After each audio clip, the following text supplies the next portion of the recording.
India और America का एक स्पेशल रिलेशनशिप है और किसी को चिंता करने की जरूरत नहीं है, ये कमेंट किया डोनाल्ड ट्रंप ने। और इसी पे एक पॉजिटिव कमेंट किया हमारे मोदी जी ने। तो क्या हम ये कह सकते हैं कि जो इससे टैरिफ वॉर है वो समाप्त हो सकती है और इंडिया और यूएस के रिलेशन वापस ऑन ट्रैक आ सकते हैं? अगर हम यूएस के जॉब डेटा की बात करें तो वहां पर भी मेजर तकलीफ दिख रही है और जो रेट कट है वो भी बहुत जल्दी होता हुआ दिख सकता है यूएस में। तो इन सारी सिचुएशन को एनालाइज करने के बाद, डीपली समझने के बाद, मैंने कुछ ऐसे एसेट्स चूज करे हैं जो स्लोली स्टेडली मैं अपने पोर्टफोलियो में ऐड करने वाला हूं। और कुछ एसेट्स के अंदर तो मैं बल्क बाय करने वाला हूं, क्योंकि जिस हिसाब से चीजें इतनी खराब हो चुकी हैं इससे ज्यादा क्या ही खराब होने वाली है। तो एक बहुत बड़ी पॉजिटिव न्यूज की भी उम्मीद हम लगा सकते हैं। तो मेरा नाम है अभिषेक उपाध्याय, आप देख रहे हो कॉफी थिंकर्स। इस वीडियो में हम डिस्कस करेंगे कुछ ऐसे स्टॉक्स, ऐसे एसेट्स के बारे में जो 2025 में आपकी नजरों में होने चाहिए। लेकिन एक चीज मैं यहां पे क्लियर कर दूं कि ये थोड़े हाई रिस्क होने वाले हैं, तो यहां पे एनालिसिस इन डेप्थ करनी थोड़ी सी जरूरी हो जाती है। तो अगर आप नए हो इस चैनल पे तो प्लीज सब्सक्राइब कर देना, पुराने हो तो लाइक कर देना, क्योंकि इसके ऊपर बहुत मेहनत लगी है। और एक शाउट आउट राठिन दुआरी जी को जरूर जाता है, क्योंकि इस एरिया में इनके कमेंट को देखने के बाद ही मेरी नजर गई। तो बिना टाइम वेस्ट करे डायरेक्टली चलते हैं वीडियो की साइड। तो सबसे पहले शुरुआत करते हैं यूएस के जॉब डेटा से। अगस्त में अप्रॉक्सीमेटली 22,000 जॉब आपको देखने को मिली जो नई जनरेट हुई। इसके अंदर भी ज्यादातर जो जॉब थी वो यूएस के लोगों को नहीं मिली, बाहर के लोगों को मिली, जिस वजह से जो ट्रंप है वो थोड़े परेशान हैं। लेकिन यहां पे एक इंटरेस्टिंग फैक्ट है जो आपको समझ आना चाहिए कि इसका मतलब है कि रेट कट बहुत जल्दी हो सकता है, क्योंकि जो इन्फ्लेशन के नंबर है वो भी हाई आने के चांसेस हैं। और जो ट्रंप है वो पीछे पड़ा हुआ है पवल जी के कि भाई आप हमारे रेट कट करो। जैसे ही रेट कट होगा जो डॉलर है वो वीक होगा, और जब डॉलर वीक होता है तो एक एसेट है जो एक्चुअली में बहुत अच्छा परफॉर्म करता है। और इस समय पे 45% का जंप हमें इस एक एसेट में मिला है, और यहां पे हमारी नजर फॉर श्योर होनी चाहिए, और इसका नाम है गोल्ड। अगर हम गोल्ड की बात करें तो लास्ट एक हफ्ते में करीब 9% के आसपास बढ़ता हुआ दिखा है, और एक साल में अप्रॉक्सीमेटली 50% के आसपास का जंप इसके अंदर हमें दिख गया है। तो जो गोल्ड है ये इतना ज्यादा अप्रिशिएट क्यों किया और यहां पे क्या अपॉर्चुनिटी बनती है, इसके बारे में डिस्कस कर लें। सबसे पहली चीज, जब जब डॉलर वीक होता है, जब जब वॉर लाइक सिचुएशन आती है, जब जब सिचुएशन अनसर्टेन होती है, जब जब डी डॉलराइजेशन की बात होती है, तब तब जो गोल्ड है वो काफी तेजी से ग्रो करता है।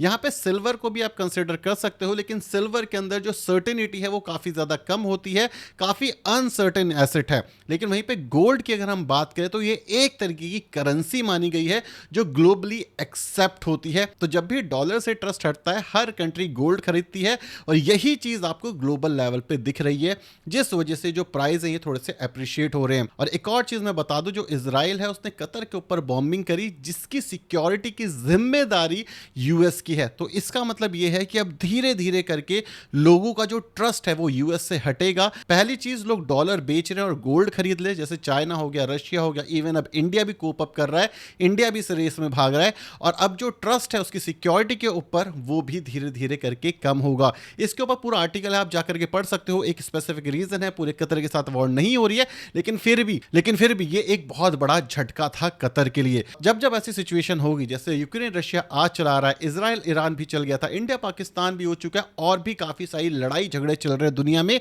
तो सबसे सेफ एसेट होता है किसी भी देश के लिए वो हो जाता है गोल्ड। और गोल्ड के अंदर अभी बताया जा रहा है, एज पर रिसर्च, काफी सारे एनालिस्ट के रिपोर्ट पढ़ने के बाद, कि हो सकता है कि 2026 के अंदर भी जो गोल्ड है वो बहुत तेजी से ग्रो करता हुआ दिख जाए। तो इसी वजह से जो गोल्ड है वो हमारे पोर्टफोलियो में एक डेफिनेटली हिस्सा रख सकता है, एक हेज की तरह ये काम करने वाला है। और इसी वजह से मैंने ये डिसाइड किया है, जो मेरी गलती है गोल्ड ना रखने की, इसको इंप्रूव करूंगा और स्लोली स्टेडली जो गोल्ड है वो अपने पोर्टफोलियो में ऐड करूंगा अप टू 7 to 8% मेरे ओवरऑल पोर्टफोलियो का। सो गोल्ड पे आपकी नजरें जरूर होनी चाहिए, चाहे आप एक लॉन्ग टर्म इन्वेस्टर हो, चाहे आप एक शॉर्ट टर्म इन्वेस्टर हो। कैसे खरीदना है? सिर्फ दो तरीके हैं। पहला तरीका है गोल्ड के ETF खरीद सकते हो, बहुत सारे होते हैं, कोई भी खरीदो आपके डीमैट अकाउंट में चला जाएगा। और डीमैट अकाउंट खोलना है जो एआई फीचर देता है उसका लिंक आपको मिल जाएगा। बहुत सारी फंक्शनलिटी फ्री है अगर आप इस लिंक से ओपन करते हो। सेकेंड चीज फिजिकल गोल्ड, मैं जा रहा हूं फिजिकल गोल्ड की साइड में, ETF में इन्वेस्ट नहीं करूंगा। इसके पीछे बहुत सारे रीजन है। अभी शादी नहीं हुई, आगे चल के शादी करनी है तो जो गोल्ड है वो आगे चल करके काम आ सकता है। पोर्टफोलियो का भी हिस्सा है। कॉइन खरीद रहा हूं क्योंकि कोई ज्वेलरी मैं इस समय पे नहीं बना रहा हूं, तो इस वजह से मैं अपने पोर्टफोलियो का एक हिस्सा गोल्ड कॉइन में डालने वाला हूं। आप ETF भी ले सकते हो ताकि आपको कोई सिक्योरिटी की ज्यादा टेंशन ना हो। अब बात कुछ ऐसे स्टॉक की कर लेते हैं जो इंडिया और यूएस की जो टैरिफ वॉर है अगर वो खत्म हो जाती है तो इन स्टॉक्स के अंदर एक बड़ा अप मूव आते हुए दिख सकता है। लेकिन ये हाई रिस्क क्यों है? सबसे पहली चीज क्योंकि यही कुछ ऐसे स्टॉक्स हैं जो इस टैरिफ वॉर से बहुत ज्यादा इंपैक्ट भी हो सकते हैं। तो जैसे मैंने बोला था, राठियन द्वाई सर ने मुझे कमेंट किया कि मैं आईटी के अंदर ओवरवेट हो गया हूं, तो मैंने सोचा क्यों नहीं ये थॉट अच्छा, इसको एनालाइज किया जाए और इसका प्रैक्टिकल सॉल्यूशन निकल करके आ रहा है। जैसे ही डोनाल्ड ट्रंप ने बोला हमारे रिलेशंस अच्छे हैं, तो डेफिनेटली ये हाई रिस्क होने वाला है। ओवरऑल पोर्टफोलियो का 5, 7, 10% से ज्यादा मेरे हिसाब से नहीं डालना चाहिए क्योंकि रिस्क थोड़ा सा ज्यादा है। तो कौन कौन से एसेट हैं जिसमें हम इन्वेस्ट कर सकते हैं? और सबसे पहला स्टॉक है Cholamandalam investment and finance company. मैंने इसके अंदर इन्वेस्टमेंट करी, अपनी कम्युनिटी पोस्ट में बताया था। जो भी मेंबर हैं उनको ऑलरेडी पता होगा, मैंने 3 दिन पहले इसमें बाइंग करी थी जब ये अच्छा खासा गिरा हुआ था। अगर हम इसको देखें तो यहां पर एक अप मूव है और जब इस स्टॉक को आप डीप एनालिसिस करोगे तो आपको पता चलेगा कि जो सितंबर से लेकर के जनवरी वाला टाइम है उस समय पे ये जो स्टॉक है मेजॉरिटी ऑफ द केसेस में लास्ट 5 ईयर में ये आपको अब दिखा है। तो एक ट्रेंड लास्ट 5 साल से चलता हुआ आ रहा है, तो हो सकता है मोस्ट प्रोबेबली ये ट्रेंड इस साल भी फॉलो होता हुआ दिखे।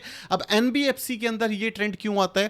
क्योंकि सेकेंड हाफ जो इंडिया है उसके लिए काफी ज्यादा अच्छा होता है क्योंकि यहाँ पे दिवाली आती है, क्रिसमस आता है, बहुत सारे फेस्टिवल्स आते हैं और इस समय पे जो जीएसटी है उसके अंदर भी रिफॉर्म मिला। 22 सितंबर के बाद से काफी सारा पैसा इंडियन मार्केट में आएगा, तो उस वजह से एनबीएफसी कंपनीज की जो डिमांड है वो बढ़ सकती है, बैंकिंग सेक्टर की डिमांड थोड़ी सी बढ़ सकती है। सो चोला के अंदर मैं थोड़ा सा ओवरवेट हूं तो मैंने सोचा क्यों नहीं यहां पे थोड़ा सा और पैसा डाला जाए। तो सबसे पहला स्टॉक जिसमें मैंने भी इन्वेस्ट किया है, डिस्क्लोज कर देता हूं, वो है हमारा चोलामंडलम। जो दूसरा स्टॉक होने वाला है उसका नाम है परसिस्टेंट सिस्टम। इसको चूज करने के पीछे एक सिंपल सा रीजन है। सबसे पहली चीज, मार्केट कैप एक डिसेंट है, mid cap to high cap category का एक स्टॉक आप मान सकते हो।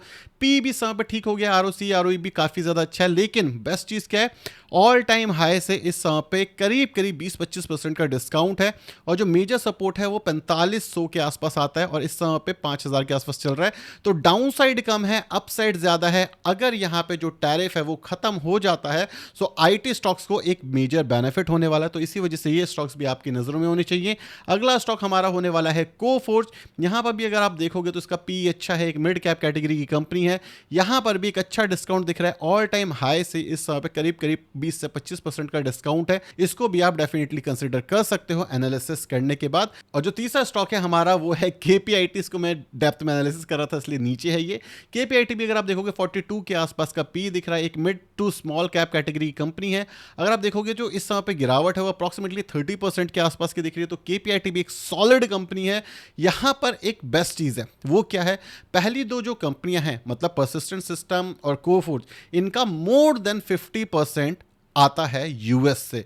सो अगर यूएस टैरिफ लगाता है हमारी आईटी सर्विसेज पे तो इन पे एक मेजर इंपैक्ट आएगा, लेकिन अगर ये टैरिफ खत्म होता है तो ये एक अप मूव में बहुत तेजी से जाते हुए दिख सकती है। दूसरी चीज, जो केपीआईटी है वो यूरोप के अंदर ज्यादा ओवरवेट है, तो अगर यूएस टैरिफ लगा भी दे तो डेफिनेटली इंपैक्ट आएगा, लेकिन इतना इंपैक्ट नहीं आएगा।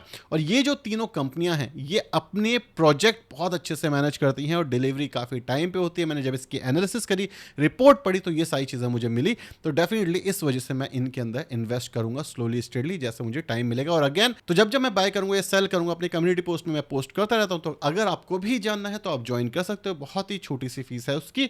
अब बात करते हैं अगले एसेट की जिसका नाम है निफ्टी आईटी। अब निफ्टी आईटी लेने के पीछे एक सिंपल सा रीजन है, आप देख सकते हो कि मेजर सपोर्ट के आसपास आ चुका है। पी की बात करें 24 के आसपास का है, 25 चल रहा है, तो मीडियन पी के आसपास है, तो एक अंडर वैल्यूएशन वाला सेक्टर है, ये मान सकते हैं हम। अगर आप देखोगे ऑल टाइम हाई से भी एक अच्छा खासा डिस्काउंट है 15-20% के आसपास एक इंडेक्स का, तो बहुत बढ़िया बात है। अब मैं मान लेता हूँ अगर टैरिफ लगा देते हैं तो इंडेक्स थोड़ा सा कम गिरेगा, 5-7-10% गिरेगा और आपको एक नंबर ऑफ कंपनीज मिल जाएगी। तो इस वजह से अगर किसी को स्टॉक्स पसंद नहीं है तो निफ्टी आईटी के ETF को भी कंसिडर कर सकता है एनालिसिस करने के बाद, depending on your risk appetite. Risk appetite देखना जरूरी है। अगर आप 10% का लॉस नहीं देख सकते अपने पोर्टफोलियो में तो आप 15 से 20% के गेन्स नहीं देख सकते। ये चीज़ आपको हमेशा मान के चलनी है। तो इसीलिए मैं अलग अलग एसेट भी आपके साथ शेयर कर रहा हूं। अगला जो एसेट है वो है हमारा निफ्टी 50। अगर हम निफ्टी 50 की बात करें, इसका भी ETF अगर आप चाहो तो ले सकते हो, म्यूचुअल फंड चाहो तो ले सकते हो। 21 का PE है। अगर हम पी की बात करें तो एवरेज PE 22 का है जो मीडियन PE है। तो मीडियन PE के नीचे मिल रही है हमें लास्ट 5 साल के। 3 साल की अगर बात करें तो मीडियन PE 22 का है, उसके भी नीचे मिल रहा है हमें, मतलब स्लाइटली नीचे है तो नीचे ही हम मान सकते हैं। तो जो FII है वो लगातार बेचे जा रहा है इंडियन मार्केट को। तो जो निफ्टी है वो इस वजह से अभी नहीं चल रहा है। तो यहां पर भी डेफिनेटली एक अपॉर्चुनिटी हमारी बनती है।